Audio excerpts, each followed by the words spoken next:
Kembali lagi di Ceria, Cerdas, Riang, Gembira. Masih bersama TK Nurul Huda. Selesai senam, teman-teman kembali ke dalam kelas untuk mendengarkan cerita tentang Nabi Musa bersama Ibu Jana. Yuk, langsung aja. Hari ini kegiatan kita adalah mendengarkan sebuah cerita Nabi. Ada yang tahu Ibu mau cerita Nabi siapa? Nggak tahu ya? Iya, hari ini Ibu akan cerita tentang Nabi Musa. Ada yang tahu cerita Nabi Musa sebelumnya? Nggak tahu. Mau tahu? Mau mendengarkan Ibu bercerita? Oke. Iya, hari ini Ibu akan menceritakan cerita tentang Nabi Musa. Silakan anak Ibu mendengarkan dengan baik.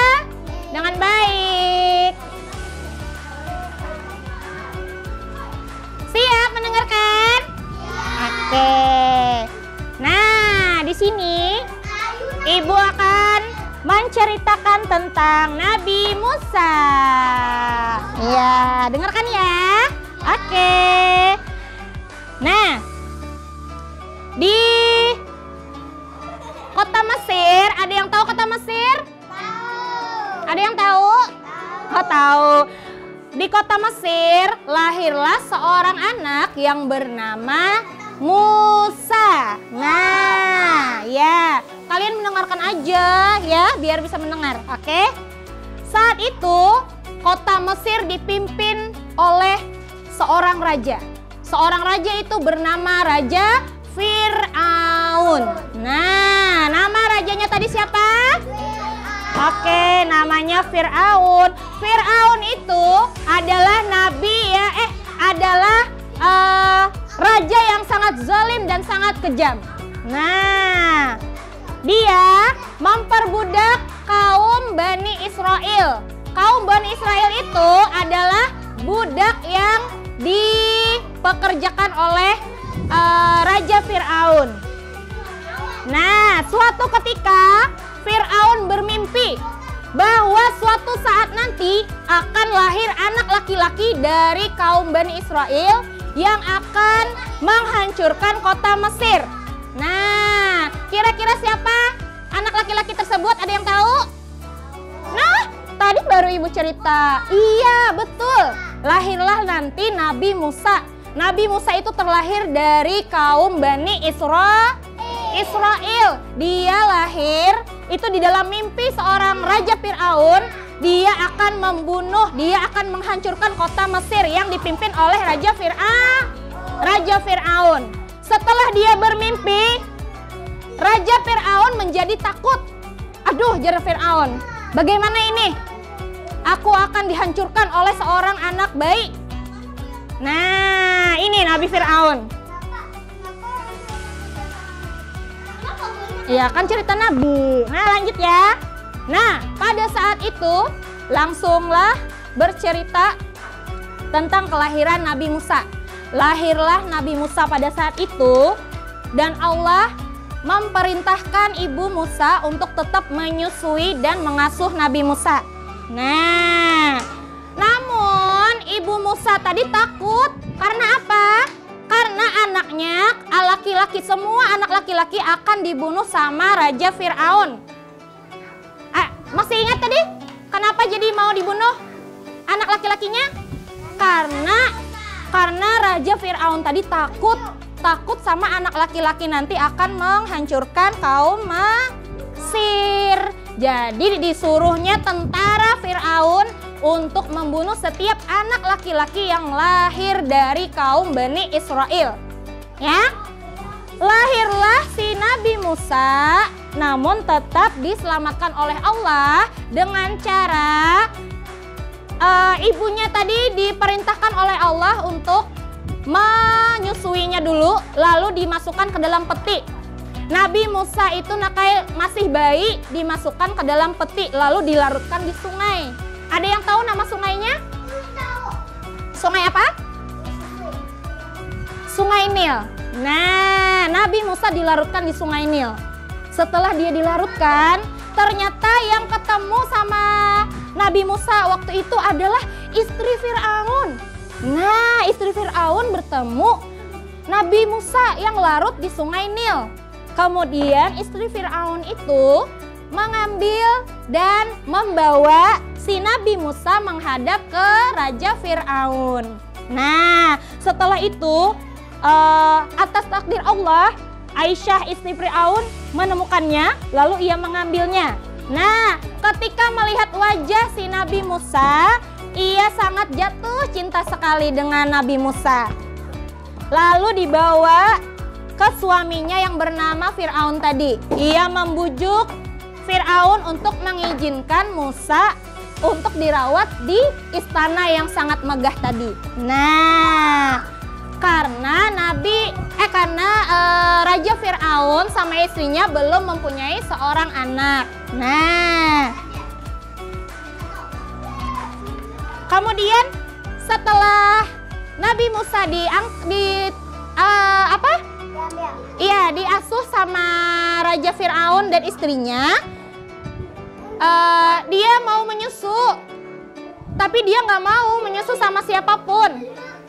Istri Fir'aun mencarikan semua ibu yang menyusui untuk menyusui si Nabi Musa, tapi Nabi Musa kada mau. Nabi Musa nggak mau dia nyusu sama orang lain. Ternyata ibunya tahu ada berita bahwa Nabi Musa kada mau menyusui dengan orang lain. Datanglah ibu Nabi Musa ke istana untuk menyusui. Dan ternyata apa yang terjadi? Iya, Nabi Musa yang kecil tadi mau menyusu dengan ibunya sendiri. Jadi Raja Fir'aun mengizinkan ibunya untuk mengasuh kembali Nabi Musa. Dibawa kembali Nabi Musanya ke kediaman si Nabi Musa.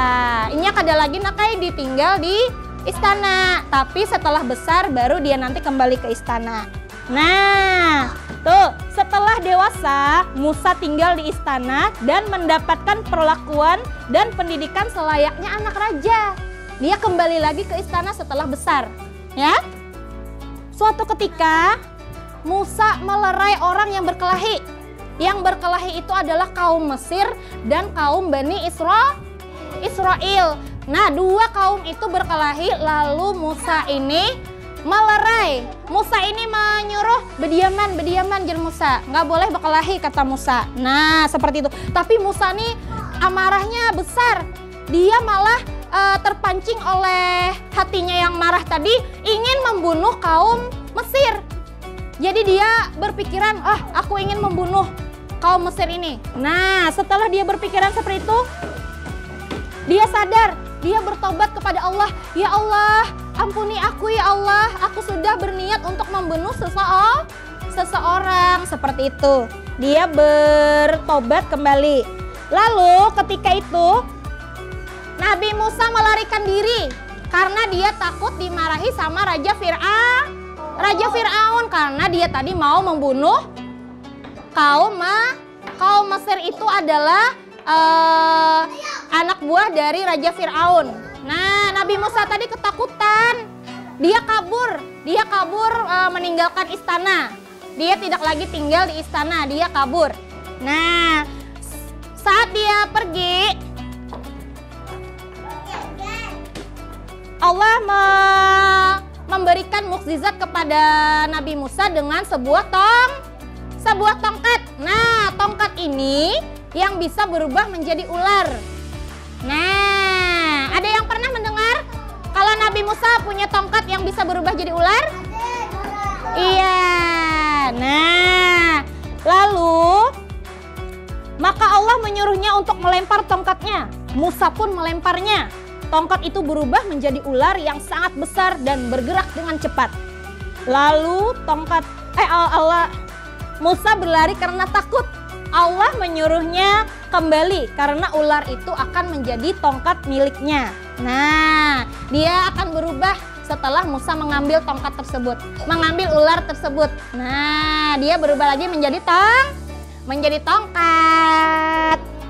Nah, seketika itu Raja Fir'aun mendengar, mendengar bahwa Musa memiliki tongkat yang berubah menjadi ular.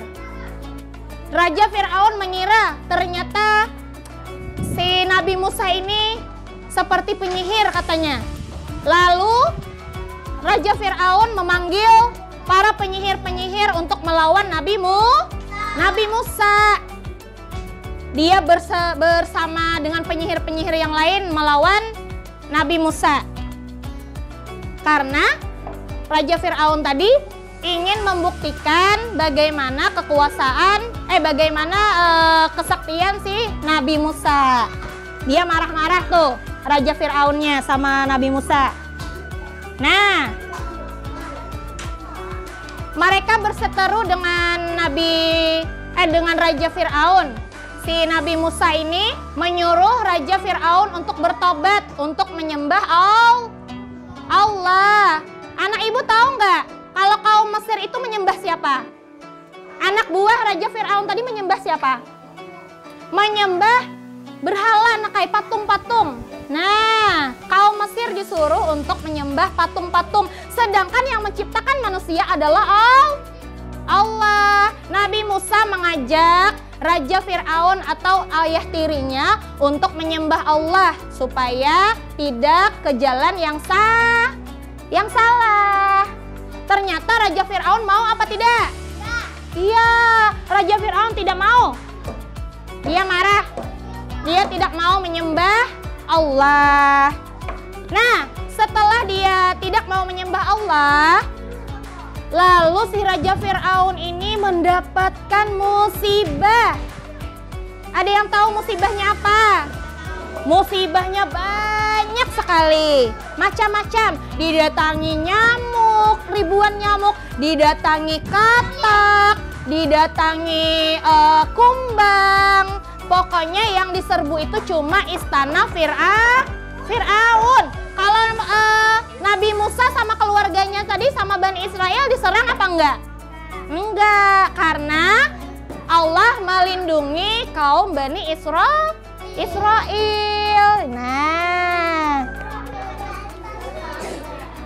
Nah, setelah itu Raja Fir'aun ini marah dengan kaum Bani Israel tadi.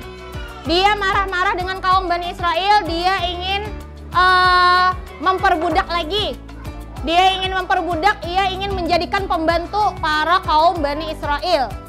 Karena Nabi Musa tidak senang, tidak suka, Nabi Musa mengajak kaum Bani Israel tadi untuk pergi meninggalkan istana dengan cara mereka kabur pada waktu malam hari. Pada waktu malam hari mereka kabur, mereka pergi meninggalkan istana diam-diam. Nah, mereka mendekati lautan. Ternyata pada waktu itu Raja Fir'aun mendengar. Ketahuan Raja Fir'aun semakin marah lalu mengejar dengan para prajurit-prajuritnya. Kira-kira ada yang tahu apa yang terjadi selanjutnya? Nah, para kaum Bani Israel pergi ke lautan.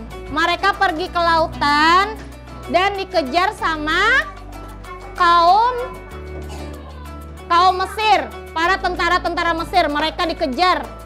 Mereka tadi dikejar sampai ke lautan. Ternyata mukjizat selanjutnya yang dimiliki oleh Nabi Musa adalah tongkat tadi. Iya, betul. Wah, hebat sekali. Tongkat tadi